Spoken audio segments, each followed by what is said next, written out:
Early morning ಶೋನ ಯಾರ್ಯಾರು prefer ಮಾಡ್ತೀರಾ ಯಾರ್ಯಾರು ಮಾಡೋದಿಲ್ಲ ಅನ್ನೋದನ್ನು ವಿತ್ ರೀಸನ್ ಕೆಳಗೆ ತಿಳಿಸ್ಬಿಡ್ತೀರಾ ಪ್ಲೀಸ್. ಯಸ್, ಹಾಯ್ ಹಲೋ ನಮಸ್ಕಾರ. ನೀವು ನೋಡ್ತಾ ಇದ್ದೀರಾ ನನ್ನ ಪ್ರಕಾರ.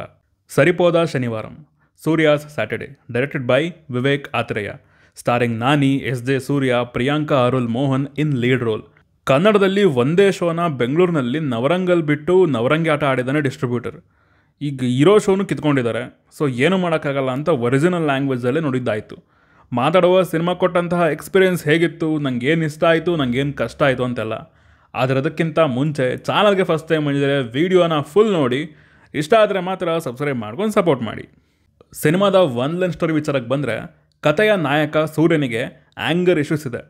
ಆ ಕೋಪನ ಅವನು ಕೇವಲ ಶನಿವಾರ ಮಾತ್ರ ತೀರಿಸ್ಕೋತಾ ಇರ್ತಾನೆ. ಇನ್ನೊಂದು ಕಡೆ ದಯಾ, ಹುಟ್ಟು ದರಿದ್ರ ನನ್ನ ಮಗ, ಇವನು ಪೊಲೀಸ್ ಬೇರೆ, ಇವನಿಗೊಂದೇ ಒಂದು ಬೇಕಿದೆ, ಅದೇನು? ಹಾಗೆ ಸೂರ್ಯ ಯಾಕೆ ಶನಿವಾರನೇ ಹೊಡಿತಾನೆ, ಇವರಿಬ್ಬರ ಮಧ್ಯೆ ಏನೇನೆಲ್ಲ ಆಗುತ್ತೆ ಅನ್ನೋದನ್ನು ನೀವು ಸಿನಿಮಾ ನೋಡಿದರೆ ತಿಳ್ಕೊತೀರಾ. ಇದೊಂಥರ ಹೆಂಗೆ ಅಂದರೆ ಧೈರ್ಯ ಮತ್ತು ಭಯದ ನಡುವೆ ಕೋಪ ಹೇಗೆ ಆಟ ಆಡುತ್ತೆ ಅಂತ. ಸಿನಿಮಾದಲ್ಲಿ ನನಗೆ ಇಷ್ಟ ಆಗಿದ್ದು ಎಸ್ಟಾಬ್ಲಿಷ್ಮೆಂಟ್ ಆ್ಯಂಡ್ ಸೆಟಪ್. ಇಡೀ ಫಸ್ಟ್ ಹಾಫ್ ಪೂರ್ತಿ ಇದಕ್ಕೆ ತೊಗೊಂಡಿದ್ದಾರೆ. ಕ್ಯಾರೆಕ್ಟರ್ಸ್ನ ನೀಟಾಗಿ ಎಸ್ಟಾಬ್ಲಿಷ್ ಮಾಡ್ತಾ ಹೋಗಿದ್ದಾರೆ. ಆ್ಯಂಡ್ ಆ ಕ್ಯಾರೆಕ್ಟರ್ಗಳಿಗೆ ಡೆಪ್ತನ್ನ ಆ್ಯಡ್ ಮಾಡೋದಕ್ಕೆ ಕೊಟ್ಟಿರೋ ಕಾರಣಗಳು ಸ್ಯಾಟಿಸ್ಫೈ ಮಾಡೋ ಥರ ಇದ್ವು. ಆ್ಯಂಡ್ ಇನ್ನೊಂದು ಮೇನ್ ಕ್ಯಾರೆಕ್ಟರ್ನ ಫ್ಲ್ಯಾಶ್ ಬ್ಯಾಕ್ನ ಕನ್ವೆ ಮಾಡಿಸಿದ ರೀತಿ ಮಜವಾಗಿತ್ತು. ಸ್ವಲ್ಪ ಜಾಸ್ತಿನೇ ಟೈಮ್ನ ತೊಗೊಂಡಿದ್ದಾರೆ ಕ್ಯಾರೆಕ್ಟರ್ಗಳನ್ನು ಎಸ್ಟಾಬ್ಲಿಷ್ ಮಾಡಿ ಕಥೆನ ಸೆಟಪ್ ಮಾಡೋದಕ್ಕೆ. ಬಟ್ ಈ ಥರ ಒಂದು ಡಿಫ್ರೆಂಟ್ ಕ್ಯಾರೆಕ್ಟರ್ಸ್ನ ಬರ್ಕೊಂಡಾಗ ಅದನ್ನು ಅರ್ಜೆಂಟಲ್ಲಿ ತೋರಿಸಿ ಪ್ರಾಪರಾಗಿ ಎಮೋಷನ್ಸ್ ಆಗಲಿ, ಕ್ಯಾರೆಕ್ಟರ್ ಮೋಟಿವ್ ಆಗಲಿ ಕನ್ವೆ ಮಾಡಲಿಲ್ಲ, ಅರ್ಥ ಮಾಡಿಸ್ಲಿಲ್ಲ ಆಡಿಯನ್ಸ್ಗೆ ಅಂತಂದರೆ ಅವು ಏನು ಮಾಡಿದ್ವು ನಮ್ಗೆ ಅರ್ಥ ಆಗಲ್ಲ. ಹಾಗೆಯೇ ಇಲ್ಲಿ ಹೀರೋ ಕ್ಯಾರೆಕ್ಟರ್ಗೆ ಒಂದು ಲಿಮಿಟೇಷನ್ ಇದೆ. ಅಟ್ ದ ಸೇಮ್ ಟೈಮ್ ಅದೇ ಪಾಸಿಟಿವ್ ಕೂಡ ಹೌದು. ಇಂಥ ಕ್ಯಾರೆಕ್ಟರ್ಗಳಿಗೆ ಇಂಟೆನ್ಸ್ ಆಗಿರ್ತಕ್ಕಂತಹ ಸಿಚುವೇಶನ್ಗಳು ಸಿಕ್ಕಾಗ ಅವು ತಗೊಳ್ಳೋ ಡಿಸಿಷನ್ ಆಗಿರಲಿ, ಅದರಿಂದ ಬಿಲ್ಡ್ ಆಗೋ ಪ್ಲಾಟ್ ಆಗಿರಲಿ, ತುಂಬಾ ಮಜಾ ಕೊಡುತ್ತೆ. ಆ್ಯಂಡ್ ಅದು ಇಲ್ಲಿ ಫಸ್ಟ್ ಹಾಫ್ನಲ್ಲಿ ಸಖತ್ತಾಗಿ ವರ್ಕ್ ಆಯ್ತು ಅಂತ ಹೇಳ್ತೀನಿ. ಕ್ಯಾರೆಕ್ಟರ್ಸ್ ಆ್ಯಂಡ್ ಪ್ಲಾಟ್ನ ಎಸ್ಟಾಬ್ಲಿಷ್ ಮಾಡೋದ್ರ ಜೊತೆಗೆ ಅವುಗಳ ಥೀಮ್ನ ಕೂಡ ಕನ್ವೆ ಮಾಡ್ತಿದ್ರು.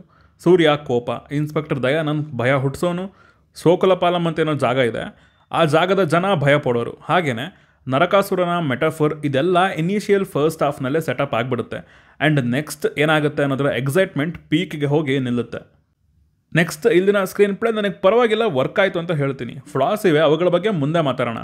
ಬಟ್ ಈ ನಾರ್ಮಲ್ ರುಟೀನ್ ಕಥೆನ ಪ್ರೆಸೆಂಟ್ ಮಾಡಿರೋ ರೀತಿ, ಕ್ಯಾರೆಕ್ಟರ್ಸ್ನ ಬರ್ಕೊಂಡಿರೋ ರೀತಿ, ಮೇಜರ್ ಆಗಿ ಫಸ್ಟ್ ಹಾಫಲ್ಲಿ ಹೇಳಿದ ಹಾಗೆ ಸಿಚುವೇಶನ್ಸ್ ಜೊತೆ ಆಟ ಆಡಿದರೆ ಈ ಥರದ ಪಾತ್ರಗಳಿಗೆ ಒಂದೊಂದಾಗಿ ಇಂಟೆನ್ಸ್ ಸೀನ್ಗಳನ್ನು, ಸಿಚುವೇಶನ್ಗಳನ್ನು ತಂದಿಟ್ರೆ ಅವು ಹೇಗೆ ರಿಯಾಕ್ಟ್ ಮಾಡ್ತವೆ ಅನ್ನೋ ಪ್ರೊಸೆಸ್ಸೇ ತುಂಬ ಮಜಾ ಕೊಡ್ತಿತ್ತು. ಹಾಗೆಯೇ ಸೆಕೆಂಡ್ ಹಾಫ್ ಕಡೆ ಬಂದರೆ ಡ್ರಾಮಾ ಓಪನ್ ಆಗುತ್ತೆ. ಮೇಜರ್ ಆಗಿ ಮಜಾ ಕೊಡೋದಂದರೆ ಅಲ್ಲಿದ್ದಂತಹ ಕ್ಯಾಟ್ ಆ್ಯಂಡ್ ಮೌಸ್ ಗೇಮ್, ಆ ಪಾರ್ಟ್ ಇಂಟ್ರೆಸ್ಟಿಂಗ್ ಆಗಿತ್ತು. ಹಾಗೆಯೇ ಇಲ್ಲಿ ಹೀರೋಗೆ ಬರ್ಕೊಂಡಿರೋ ಎಮೋಷ್ನಲ್ ಆ್ಯಂಗಲ್ಗಳು, ಅವುಗಳು ಬಂದಾಗ ಆ ಎಮೋಷ್ನಲ್ ಡೆಪ್ತ್ ಅನ್ನೋದು ನಮಗಿನ್ನೂ ಕನೆಕ್ಟ್ ಆಗುತ್ತೆ. ಆ್ಯಂಡ್ ಇದ್ರ ಮಧ್ಯೆ ಬರೋ ಆ್ಯಕ್ಷನ್ ಬ್ಲಾಕ್ಗಳು, ಅವು ಶುರುವಾಗಿ ಕೊನೆ ಆಗೋ ಮೂಮೆಂಟ್ಗಳು ನಮ್ಮನ್ನು ಹಿಡಿದು ಕೂರಿಸಿರ್ತವೆ.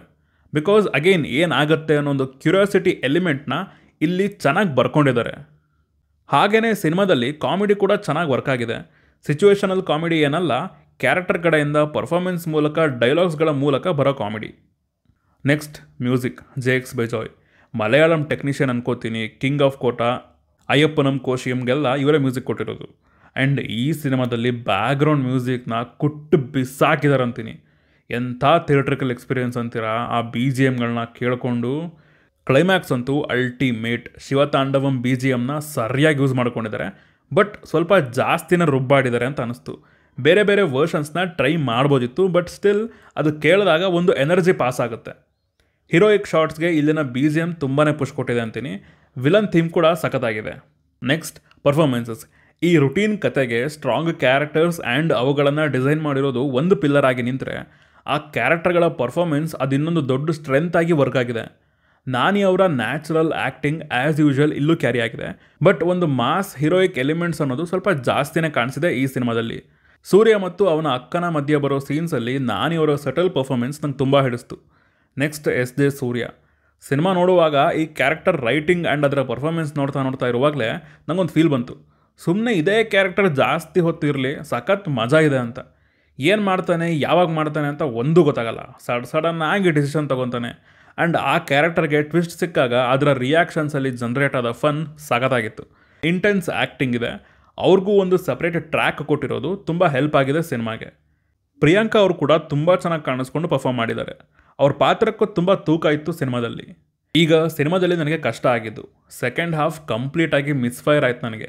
ಯಾಕಂದರೆ ಮೈನ್ ಪ್ರಿಡಿಕ್ಟಬಿಲಿಟಿ, ಈಸಿಯಾಗಿ ಏನೇನು ಆಗುತ್ತೆ ಅನ್ನೋದನ್ನು ಪ್ರಿಡಿಕ್ಟ್ ಮಾಡ್ಬೋದು.